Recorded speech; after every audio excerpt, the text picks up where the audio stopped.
নমস্কাৰ XML ৰ বিষয়ে আলোচনা কৰিবলৈ ওলাইছো নিশ্চয় আমাৰ এই ভিডিঅটো ভাল পাব প্ৰথমতে কৈ ল'ব বিচাৰিছো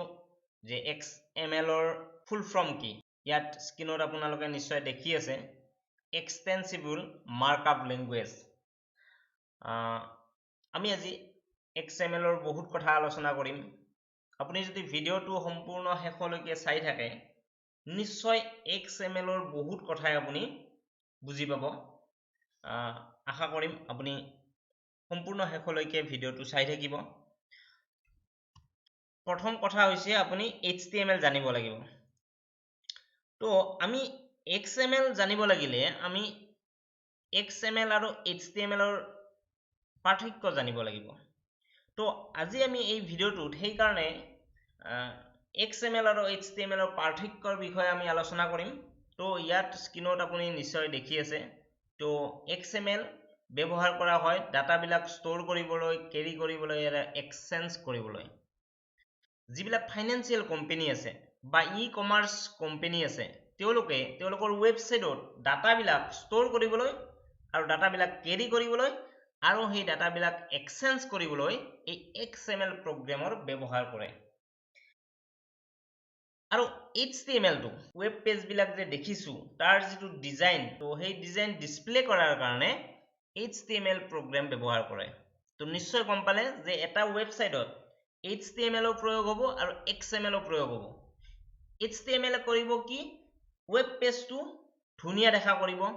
লিখা থকা টেক্সট বিলাক লিখিব পিকচাৰ বিলাক HTML ৰ জৰিয়তে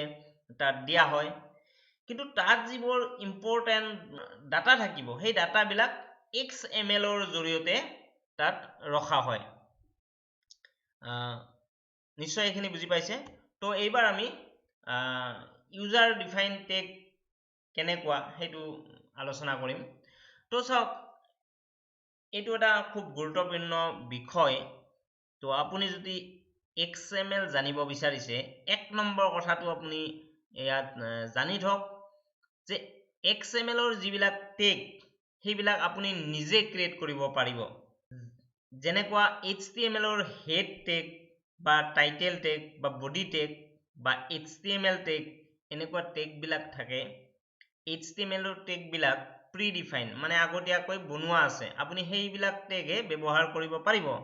কিন্তু XML ৰ ক্ষেত্ৰত তেনেকুৱা কোনো ধৰা বন্ধা নাই এটো আপুনি নিজে আপোনাৰ প্ৰয়োজন অনুযায়ী আপুনি টেগ বনাই ল'ব পাৰিব যেনে ষ্টুডেন্ট বা ৰোল নাম্বাৰ বা নেম বা ইমেইল এনেকুৱা যি লাগে আপোনাক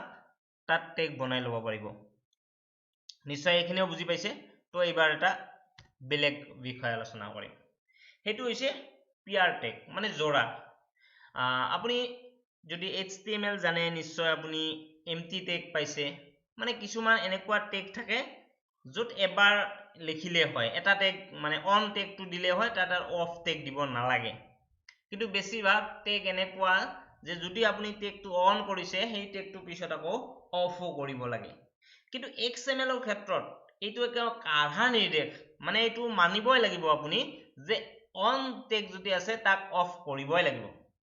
তো নিশ্চয় বুজি পালে যে HTML সিমান মানে জটিল নহয় XML টো বেছি মানে ৰুল ৰেগুলেশনত চলা প্ৰগ্ৰাম এটা তো নেক্সট আমি আকৌ তেনেকুৱা এটা বিষয় আমি আলোচনা কৰিম স্ক্ৰীনত যদি আপুনি চাই আছে নিশ্চয় দেখা পাইছে তো HTML ৰ ক্ষেত্ৰত ৰাইট সাইডে চাওক কেৱল বিআৰ টেগটো ইউজ কৰিছো মানে বিআৰ টেগ মানে ব্ৰেক লাইনটো ব্ৰেক হৈ যাব তাত তো এনেকুৱা টেগ যিটো আছে বিআৰ টেগ এনেকুৱা আৰু টেগ আছে ধৰক পি টেগ পেৰাগ্ৰাফ তো তেনেকুৱা টেগ বিলাক যিটো এমটি টেগ তো এইটো এবাৰ লিখিলে হয় আমি অলপ আগতে কৈ উঠিলো যে XML ৰ টেগ বিলাক দুবাৰ লিখিব লাগে অন টেগ আৰু অফ টেগ থাকে কিন্তু তলত চাওক আপুনি তলৰ পিনে টাউন চৰ্থেবাৰীৰ পিছত আমি যিটো বিআৰ টেগ মানে ব্ৰেক টেগ লিখিছো বিআৰ তাৰে পিছত আৰু পিছত স্লেশ ডাল দিছো এটো এটা আপুনি বোধ কৰো HTML যদি কৰিছে আগতে HTML ত আপুনি টেগ নিশ্চয় তেনেকুৱা লিখা নাই তো সদায় স্লেশ বিলাক আমি পাই আহিছো যে বিৰ আগত মানে যিটো আমি টেগ লিখিম তাৰে আগত যিটো লেটাৰ থাকিব প্ৰথম লেটাৰটোৰ আগত আমি স্লেজডাল দি আহিছোঁ কিন্তু এইটো চাওক বি আৰু আৰ আছে আৰৰ পিছত আমি স্লেজডাল দিছোঁ তো যদি আপুনি XML দুবাৰ লিখিব নিবিচাৰে টেগবিলাক এবাৰ লিখিব বিচাৰে তেতিয়াহ'লে আপুনি এনেধৰণে লিখিব লাগিব স্লেজবিলাক আগত নিদি পিছত দিব যদি আপুনি সেই আৰৰ পিছত স্লেজ দিয়ে তেতিয়া এবাৰ লিখিলেই হ'ব নিশ্চয় বুজি পাইছে এইখিনিও নেক্সট আমি আলোচনা কৰিবলৈ ওলাইছো প্ৰসেসিং ইনষ্ট্ৰাকচন লাইন তো আমি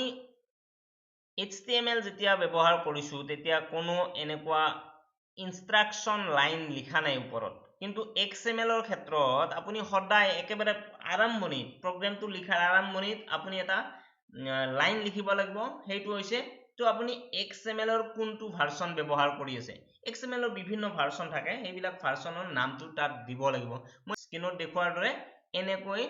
ভাৰ্সনটো আপুনি উল্লেখ কৰিব লাগিব একেবাৰে ওপৰত তাৰ পিছতে আপুনি টেগ বিলাক বনাব পাৰিব তাৰ পিছত চাওক কেস সেনজিটিভৰ বিষয়ে এবাৰ আমি আলোচনা কৰিম নিশ্চয় এটো অত্যন্ত গুৰুত্বপূৰ্ণ বিষয় এটা কেস সেনজিটিভ HTML যেটো প্ৰগ্ৰাম আমি আগতে শিকিছো সেই প্ৰগ্ৰামটোত আমি অন টেগটো যদি আপুনি স্মল লেটাৰত লিখে অফ টেগটো আপুনি কেপিটেল লেটাৰত লিখিলেও একো নহয় মানে কেস উল্টা পাল্টা কৰি দিলে আপাৰ কেস লোৱাৰ কেস কৰি দিলেও কোনো কথা নাছিল HTML কিন্তু XML ক্ষেত্ৰত সম্পূৰ্ণ উল্টা এইটো XML অন টেগটো স্মল লেটাৰত লিখিছে অফ টেগটো আপুনি স্মল লেটাৰতে লিখিব লাগিব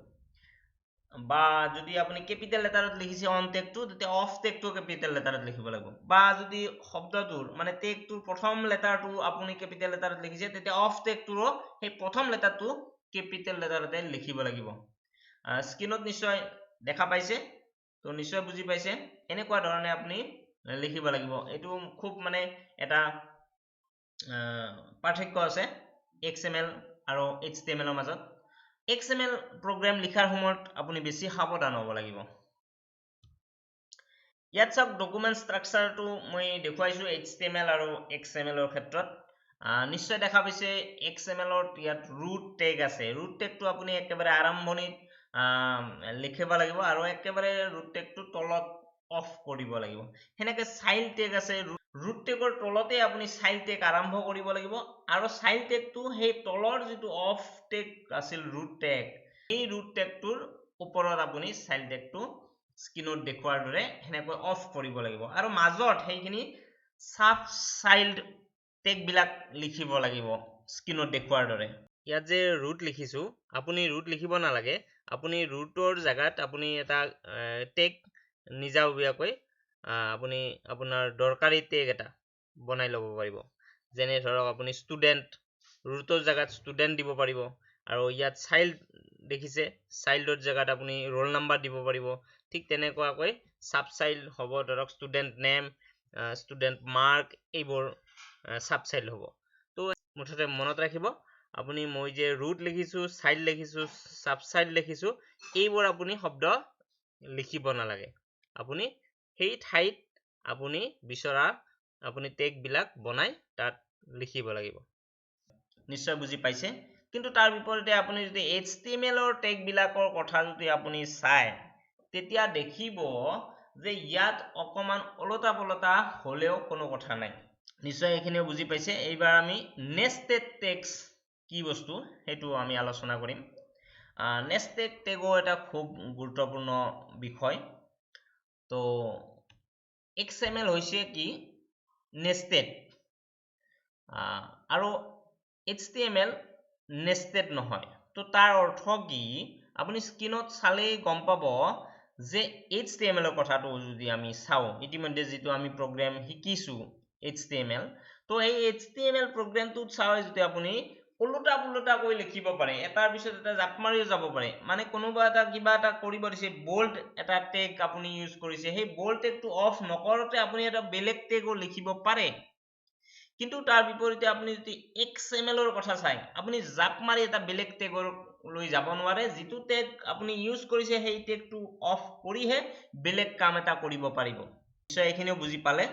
তো এট্ৰিবিউট ভ্যালু এইটো এটা খুব এটা ডিফাৰেন্স থকা এট্ৰিবিউট ভ্যালু থাকে এট্ৰিবিউট ভ্যালু বিলাক আপুনি ডাবল উদ্ধকমত লিখিব লাগে XML ত কিন্তু HTML ৰ ক্ষেত্ৰত ধৰা বান্ধা নাই আপুনি ডাবল উদ্ধকমা দিব পাৰে নিদিব পাৰে আকৌ XML ৰ মই এটা বেলেগ কথা ক'ব বিচাৰিছো যেটো কিতাপত ধৰক নাই ডাবল উদ্ধকমা নিদি আপুনি সিঙ্গল উদ্ধকমা দিলেও কিন্তু আউটপুটত অটোমেটিক্যালি ডাবল উদ্ধকমা লৈ লয় যদি আপুনি XML ত কাম কৰে সদায় ডাবল উদ্ধকমা দিয়াটোৱে ভাল এটা অভ্যাস নিশ্চয় এইকেইটা কথা আপুনি বুজি পালে